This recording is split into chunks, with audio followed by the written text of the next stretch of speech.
La multipolaridad es un término que surge de las teorías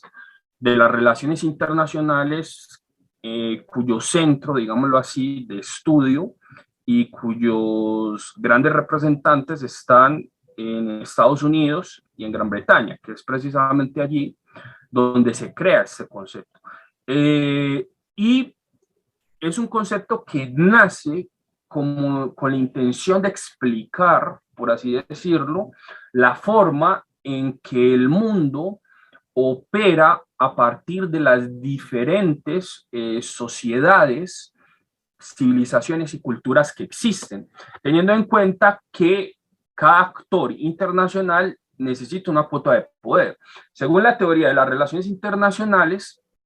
y esto es una realidad que se tiene, los estados son los que crean las relaciones internacionales. Es decir, las relaciones internacionales como tales y el nacimiento del concepto que nosotros entendemos como soberanía, como muy bien anotó el filósofo y jurista alemán Carl Schmitt, es un concepto, pues el concepto de soberanía es un concepto que nace de la secularización de ideas teológicas y que tiene como base más o menos el nacimiento de la política moderna que se da entre los siglos XVI y XVII, pero sobre todo con la Paz de Westfalia, que otorga a los diferentes estados nacionales una autoridad, por así decirlo, alrededor de la cual cada estado es soberano y no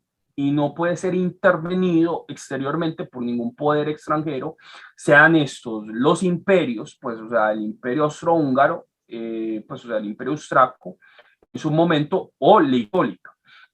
Y que cada príncipe de cada estado tiene, por así decirlo, autonomía con respecto a la política que él desee seguir en el exterior, ya sea en cuestiones de alianzas, de guerras, de comercio,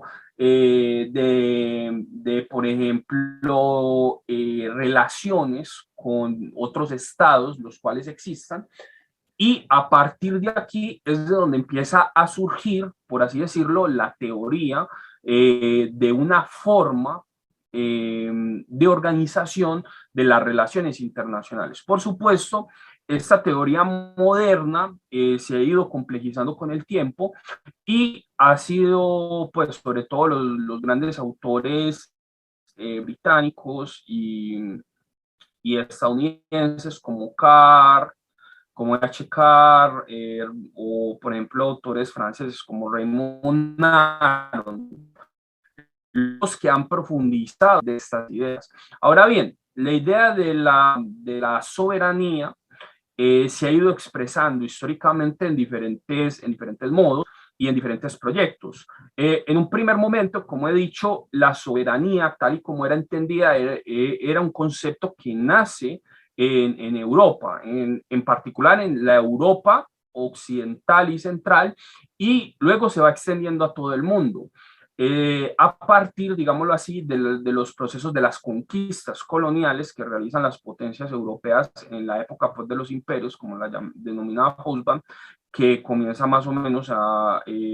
mediados del siglo XIX y se proyecta hasta más o menos mediados del siglo XX, durante este periodo donde se forjan, pues, los grandes imperios, donde se forjan los grandes imperialismos, donde los estados nacionales empiezan a someter a otros pueblos con tal de apoderarse de sus recursos, y lo que viene a continuación son las guerras descoloniales, donde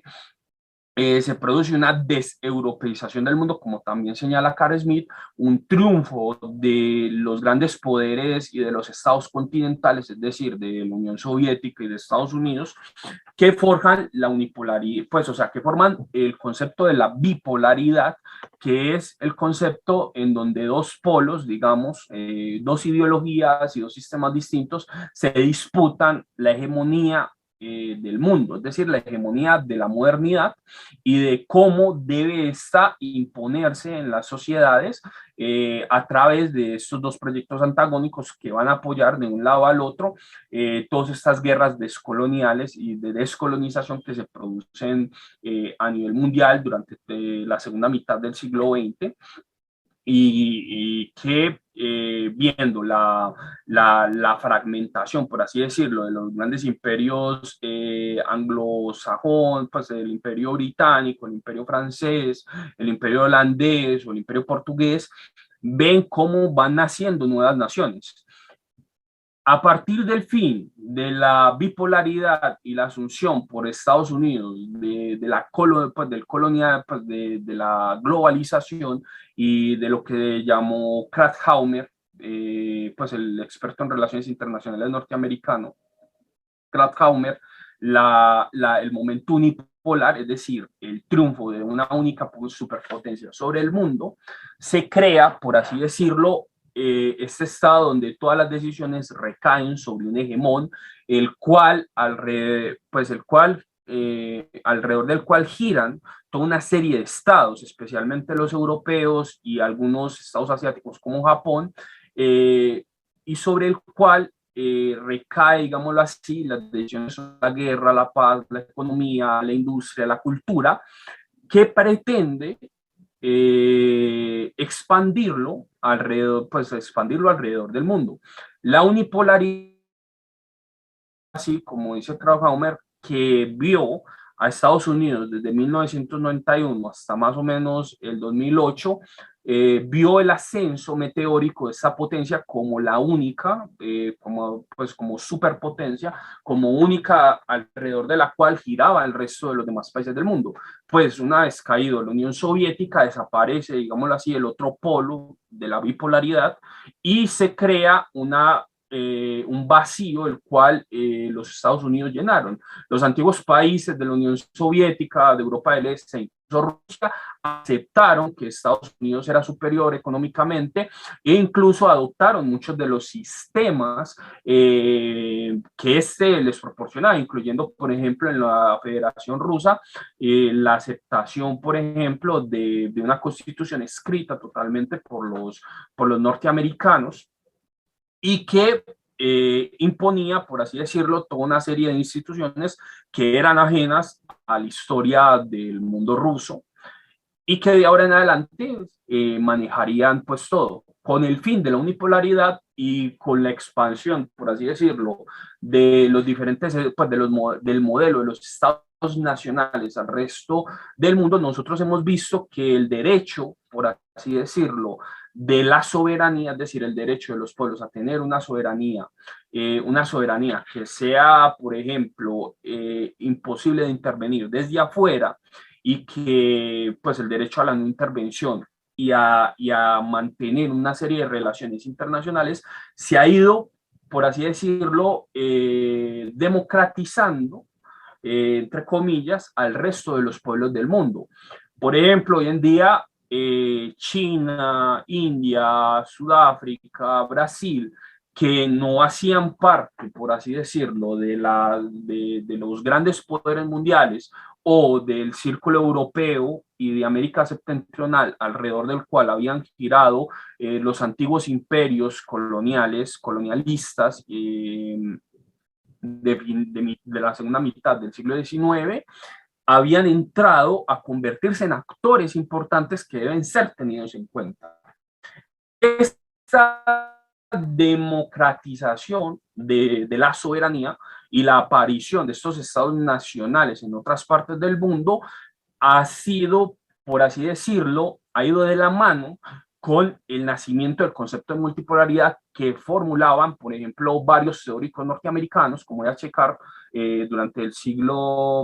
el siglo XX, y que veían a partir de las reuniones entre Kissinger con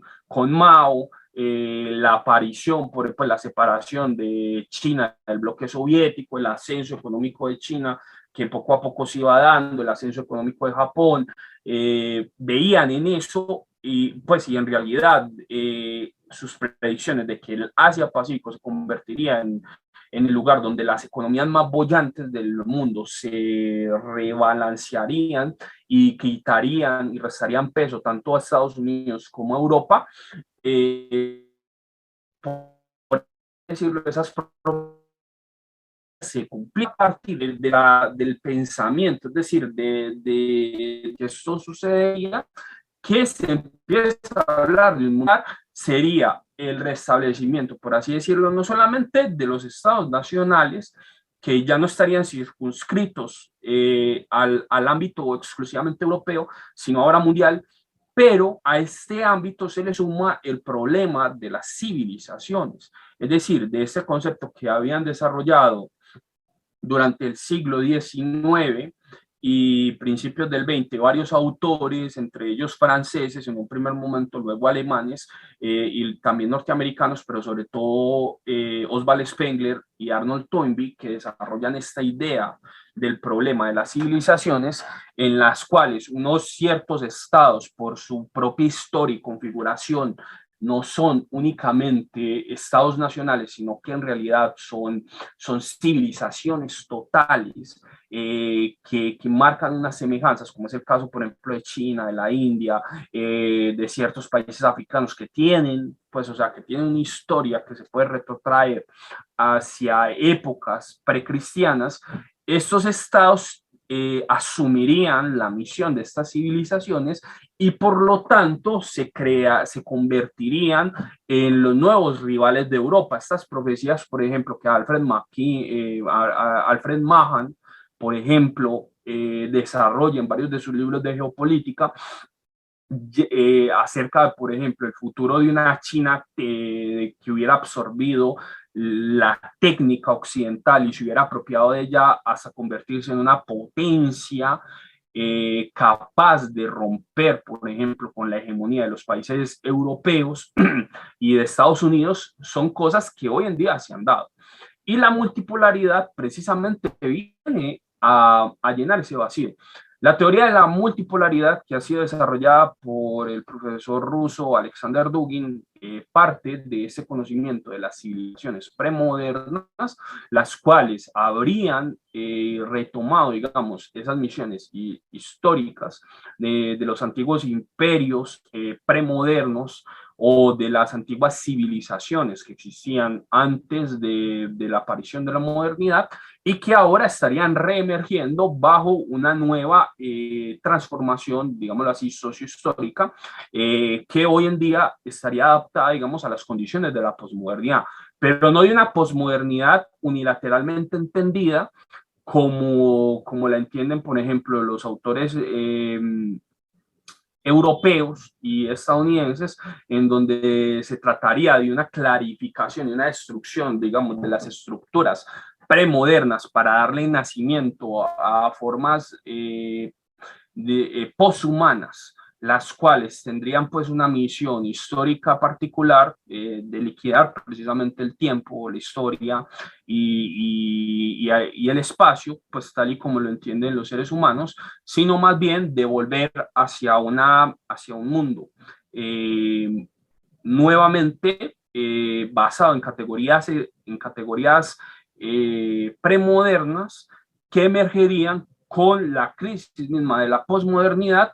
pero no volviendo al pasado, sino dando un paso hacia adelante. Es así como diferentes polos, diferentes civilizaciones que han existido en el mundo, como por ejemplo la raza de Kem en África, los pueblos prehispánicos de carácter atlántico, la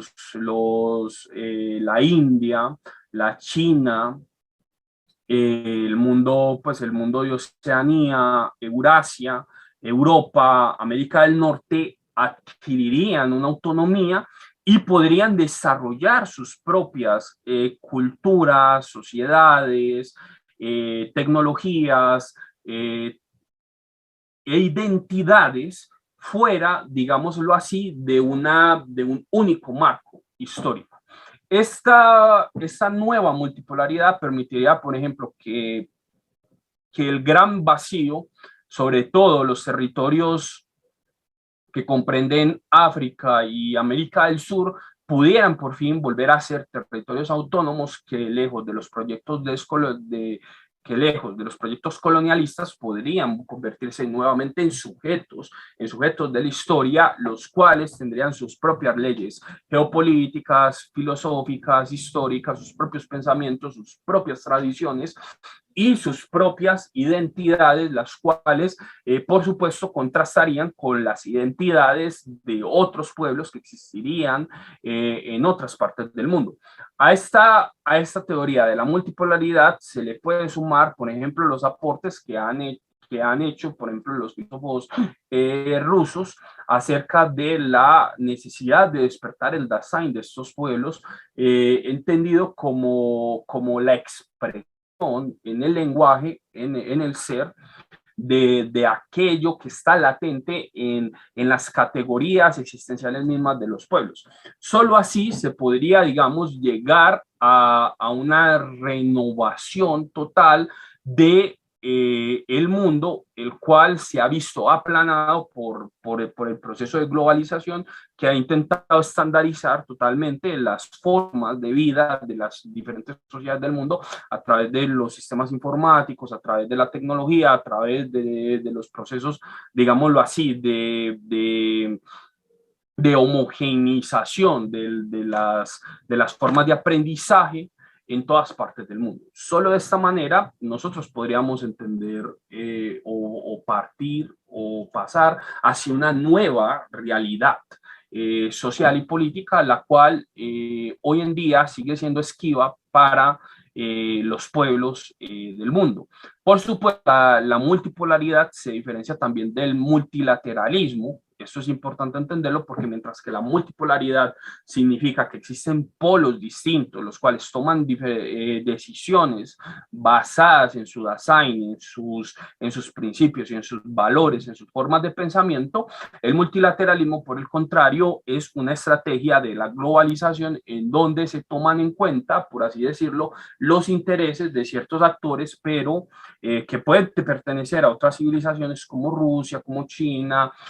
como Sudáfrica o la India, pero bajo el control, por así decirlo, del esquema y el mapa mental que proporcione las ideas globalistas. Si el globalismo se apega, por ejemplo, a la idea de la unipolaridad, y una de las estrategias de la unipolaridad es la multivectorialidad o el multilateralismo, en donde se llega a acuerdos, pero siempre manteniendo el fin hegemónico. La multipolaridad, por el contrario, exige una ruptura total de ese marco y crear marcos diversos donde las civilizaciones puedan chocar o dialogar las unas con las otras dependiendo de sus propios intereses, teniendo en cuenta las diferencias históricas que cada una de ellas tiene y marcando, por así decirlo, los límites y las fronteras de cada una de las cuales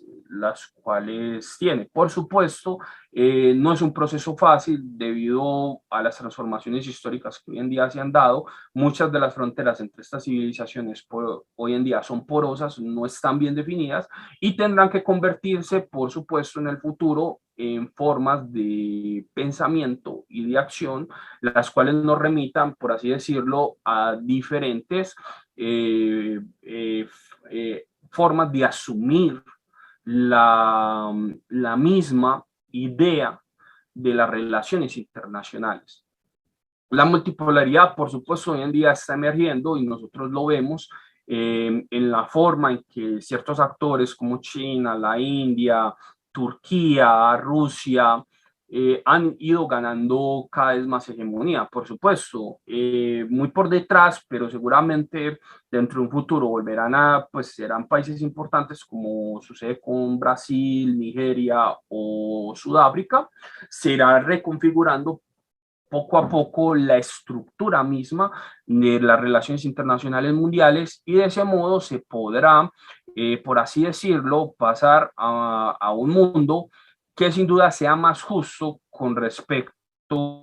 a las culturas. Sería un retorno, por así decirlo, al mundo precolombino, antes de las grandes expansiones marítimas europeas, donde las diferentes civilizaciones tenían sus propios conflictos y tenían sus propios diálogos, pero cada una de ellas tenía, por así decirlo, el derecho a su existencia. Hoy en día el globalismo no reconoce la existencia de otras civilizaciones. Y eso lo hemos visto, por ejemplo, en la forma en que los medios de comunicación, incluso los intelectuales, han llamado a la cancelación total de la cultura rusa, es decir, de la civilización rusa, donde tanto los bailes, música, literatura, historia e incluso pensamiento de otros pueblos, en particular Rusia, han sido canceladas en las universidades eh, europeas y norteamericanas, y incluso se ha llamado al genocidio y a la destrucción en redes sociales contra estas civilizaciones, pues contra estas civilizaciones. Por supuesto, este problema es algo que nosotros debemos tener en cuenta, pues el mundo al parecer va a tener cada vez más hacia la multipolaridad, y es un hecho que el control total del planeta se va a convertir poco a poco en un objeto del pasado.